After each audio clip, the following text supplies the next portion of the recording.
Good morning, good afternoon, everyone. Please confirm if you can see my screen. Yes, sir. Okay, fantastic. So welcome. And it's our pleasure to share our story on how we operationalize human performance tools and ideas to drive our HSE improvements. Let me start with a high-level introduction.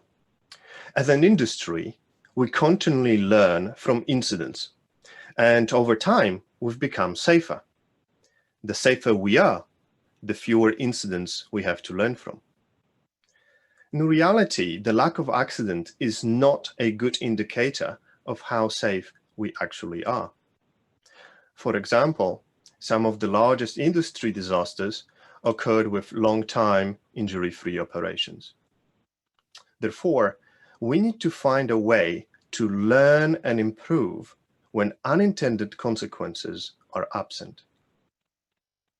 Typically, we think that if a task is completed without an incident, it is a success. Only a very small percentage of all activities result in an undesired event, and the vast majority of them are completed without a problem. And as a result, it's easy to think that no additional work is needed in the shadow of success. Does it mean, however, that all those activities that didn't result in an event were executed flawlessly? Rarely is attention paid to how the activities were completed, what challenges were encountered, and were seeds of a future accident evident. Learning from normal work is about proactively looking into things that make the work difficult, increase the chances of error, and how dependencies between different groups may contribute to incidents in the future. However, the popular definition of safety makes it difficult to learn from normal work. If we think of safety as a lack of accident, then it's the accidents that are the problem, and we learn only after they occur, and that's the reactive learning. The question that we ask focus on why an accident happened, what went wrong, and how it can be prevented. But those questions, although key in the reactive learning, don't make sense if there was no accident. For example, imagine talking to an operator in the front line and asking them about what went wrong. They would probably give you a strange look, puzzled by your question, as nothing happened. For this reason, we need to redefine what safety is and rethink the questions that we ask. In order to learn when nothing goes wrong, we define safety as the ability to succeed under varying conditions. Those conditions are called different things, such as constraints or error traps. For example, lifting slings are being used by a different team and not available at the moment, or the job must be completed 3 days early due to an unexpected customer request. Work is being completed under conditions that vary all the time. And with the new thinking on what safety is, come new questions which focus on the constraints. For example, what makes the work difficult? Who else do we depend on? Or how we can improve together? In Baker Hughes, we have put in place a comprehensive human performance strategy to build the understanding of the key HP concepts and enable people to see safety differently. That includes a one-day-long workshop for our top 6,000 senior leaders, which explains fundamental concepts such as error traps, psychology of non-compliance, or how to anticipate where mistakes can happen before they do happen. We also ask our HSE and quality professionals to go through an in-depth HP competency pathway that we help to co-design. It covers hands-on techniques, for example, how to review a procedure or equipment in order to reduce chances of mistakes. Finally, we are also building capability to conduct learning teams on a regular basis. The learning team is a technique to engage a group of people who depend on each other in order to proactively identify what makes the work difficult and the potential precursors of accidents. The core of the learning team are workers that perform the job. Engineers, planners, operations leaders, HSE advisors, and other subject matters are also invited as needed. Learning teams aim to uncover and openly talk about all things related to safety and efficiency and anything else, including safety taboos, such as procedural non-compliances.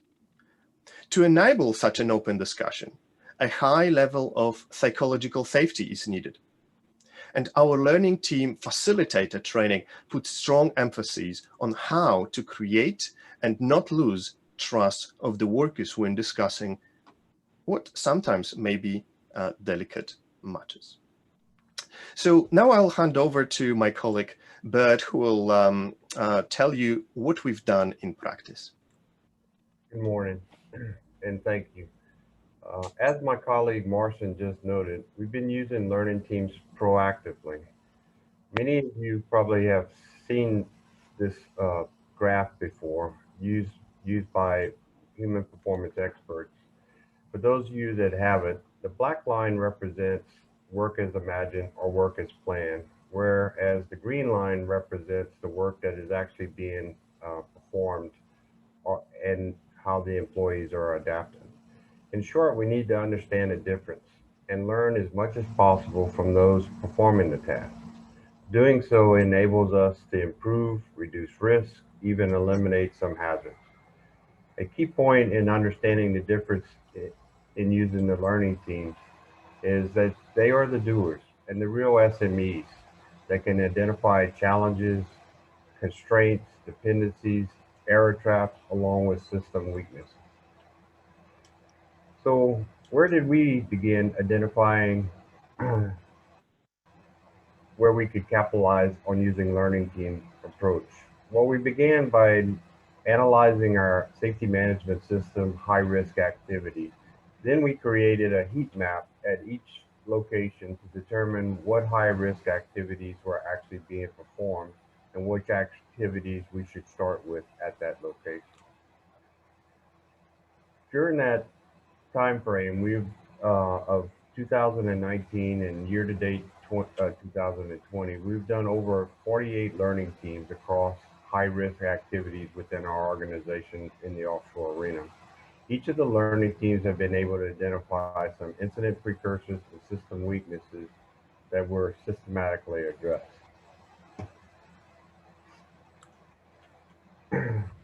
As we were talking earlier, we cannot wait for an incident to occur to learn because we've reduced the number of incidents and the corrective actions that were needed, we don't know what they are. So in the past and currently, a lot of the popular belief is safety is limited to personnel choices of frontline employees. Well, and then the corrective actions associated with incidents were around behavioral type matters. We would take administrative type corrective actions such as changing our procedures or updating our procedures. And then we would actually use consequence management, which was not always effective. In a more modern belief, thinking a little bit about growth mindset, safety results from an interaction between many independent teams who are influenced by the constraints that are actually in place. In short, the systems drive the behaviors.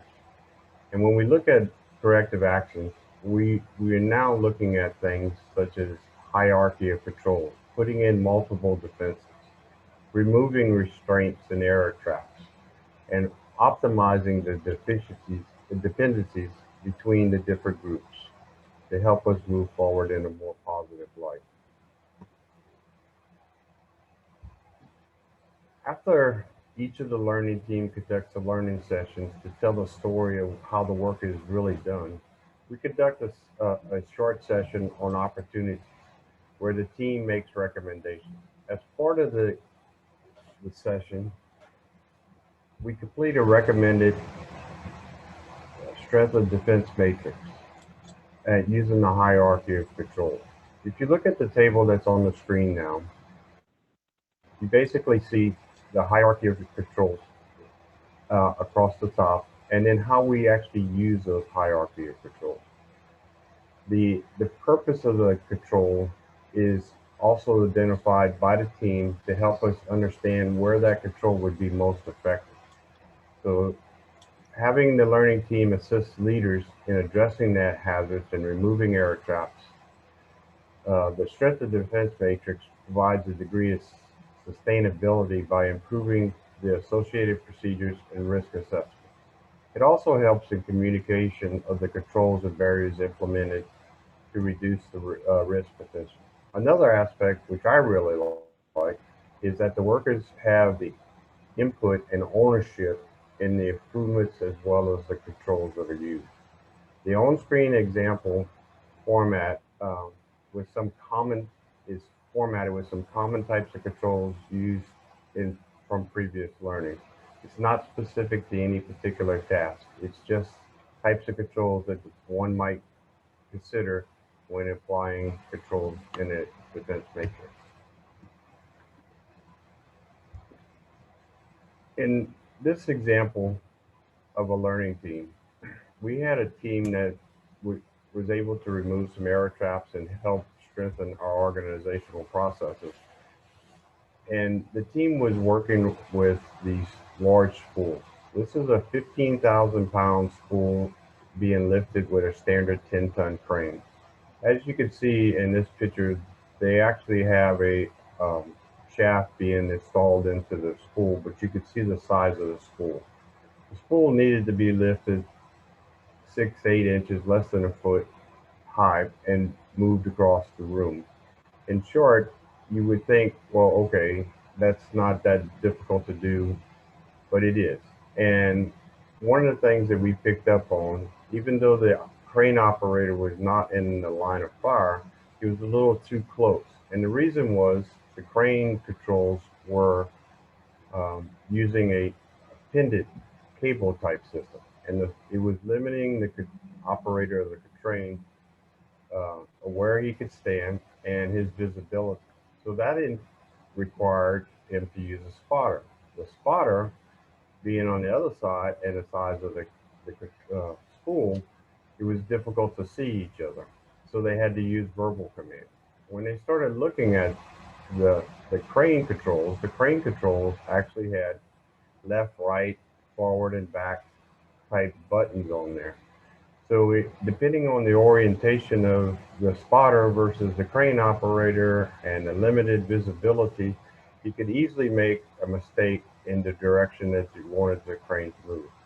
So as the team looked at it, they decided that if they just use the remote control and then put some directional indicators using things like east and west, and then align up the equipment so that everything was moving in a particular direction. What ended up happening is we basically didn't even really need the spotter anymore. The crane operator could move around and he always knew what direction he was going, and you eliminated the possibility of a verbal mistake in the command. As we looked at it as well, and if you think about large loads like this could be a life-changing injury if someone was struck by something and bone-crushing type size. And what the team was able to do by looking at error traps and identifying ways to eliminate those error traps, they were literally eliminated the potential for someone being injured.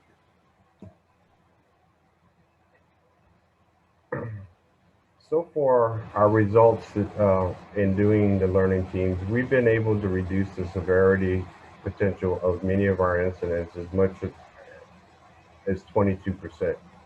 And we've had over a 37% reduction in incidents since we started implementing learning teams. We are also sharing our experiences and know-how with the industry. For example, we've co-designed the first of its kind human performance competency pathway for the energy sector, which is now available through the Energy Institute and Chartered Institute of Ergonomics and Human Factors, and that's what we are using, I mentioned earlier. As part of the Human Performance Oil and Gas, a new industry body that we co-founded, we are developing a recommended practice for the oil and gas industry, which will become a guidance on how to apply human performance tools and techniques and how to integrate it with the safety management system, which is at the core of COS's focus. And we are also continually share our experience, our content, products, and examples with the industry, both with our customers, our peers, and industry organizations.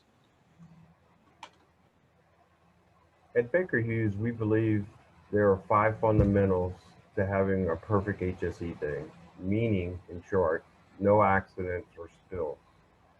As you look at this diagram, the 5th fundamental is learn and improve, which is really the essence of our discussion today. How can we learn and improve, especially in an environment where we have minimal amount of accidents? 2 learnings that we've actually learned is, one is that high reliability organizations don't wait for accidents to occur. And then we learned that the HPL tools could be used to facilitate improvement opportunities. Human performance is more than just a philosophy. So thank you for your time today. And if you have a question or that Marcin or I may answer for you, we'll be glad to take a couple of questions. Thank you very much, Bert. And what I'll do is I'll look into the chat on Puffable and we'll bring 1 or 2 questions. And I see that we've got 1 question from Margarita. Actually, there are multiple questions in one. So Margarita, let me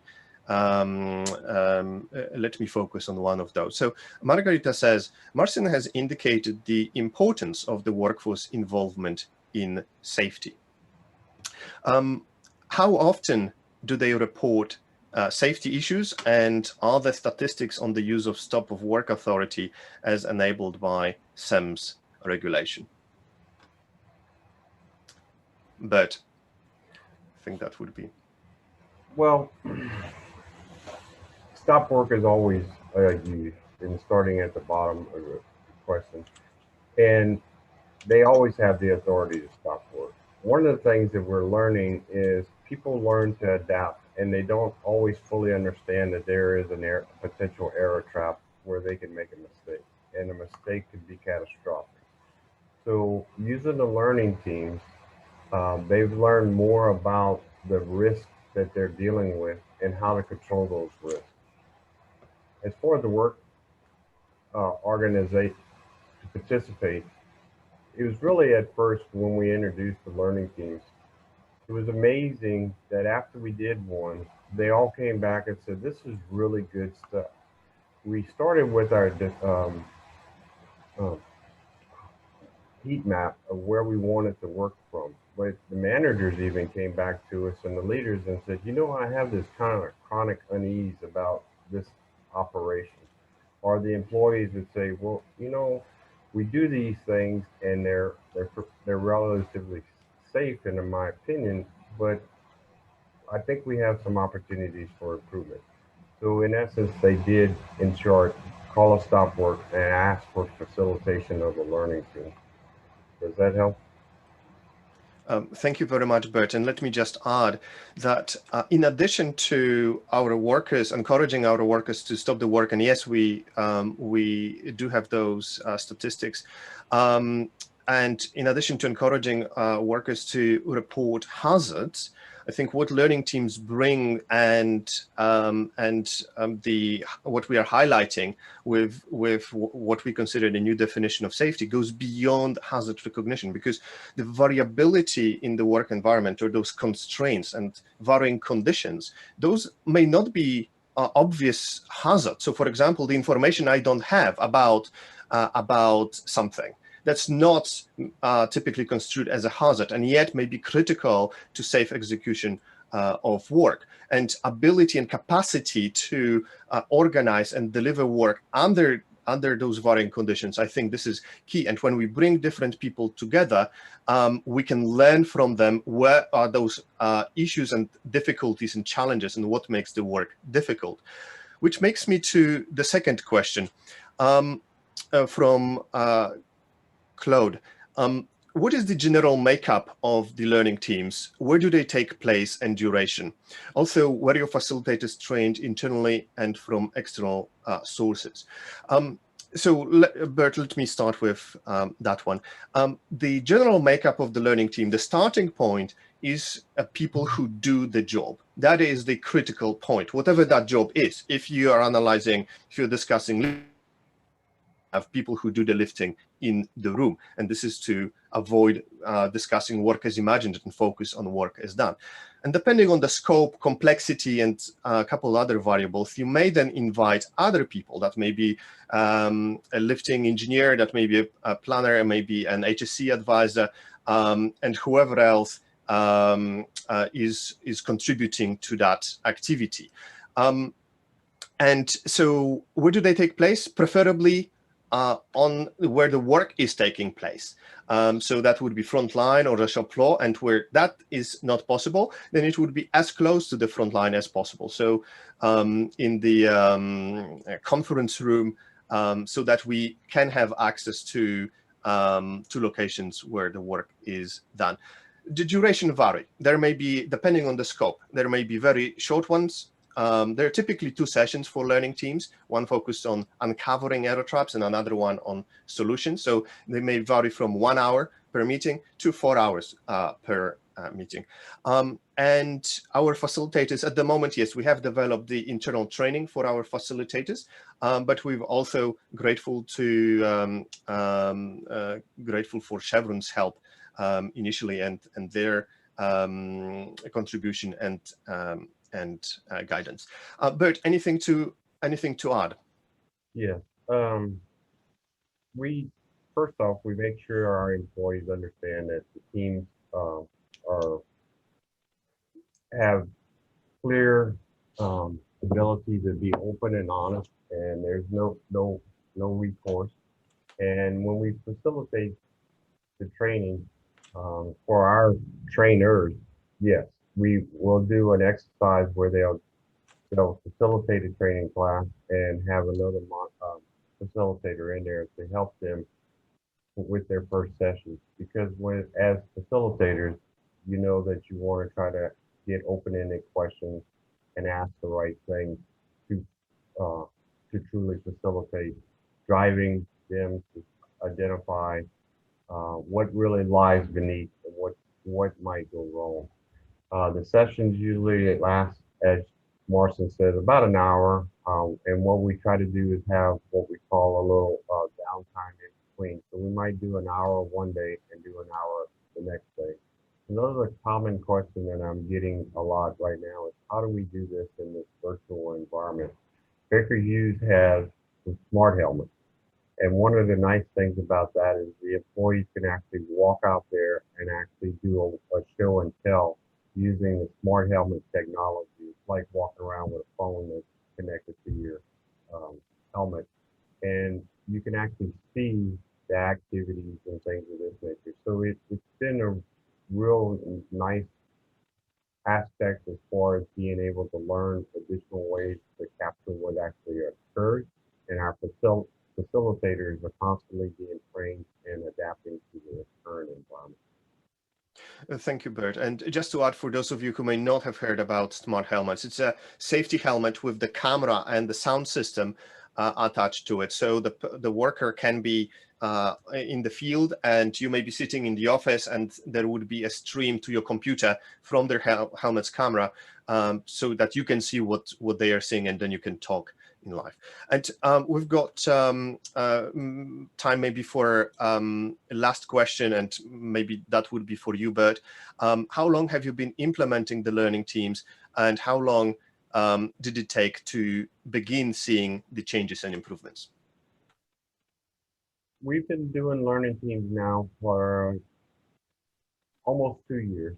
When we first started, we saw the buy-in. It was amazing to me how well the employees grasped the concept and really appreciated what we were doing. It was also key that the managers and the leaders saw the value in it, because not only do you improve the safety aspect, but you also improve the overall efficiency of the operation. And then again, they would continue to ask us to facilitate more. What we saw immediately was the high-risk activities started dropping off. The type of incidents that we refer to today are things like, well, I'll give you an honest. Recently, we had a dropped object, and the dropped object was someone carrying a water bottle up the steps, and it dropped and fell 90-something feet. We weren't seeing crushed fingers or broken bones and things of this nature associated with the task at hand that had the high-risk activities. So we're seeing well-planned, and they're working on identifying improvement opportunities by removing these restraints and error traps and so on and so forth. The little incidents that we're seeing now are not related to any specific task. So we saw almost immediate effect by having the employees input and improve the process on these high-risk activities. And again, Marcin and I work together with our colleagues to always improve, and we're always willing to share what our experiences are. And we thank you for your time today, and we hope to have another opportunity in the near future. Thank you very much, Bert. Thank you for all the questions. I appreciate it. We couldn't answer them all. Feel free to reach out on LinkedIn or by email. Thank you again. With that said, I will hand over back to Brandy. Thank you.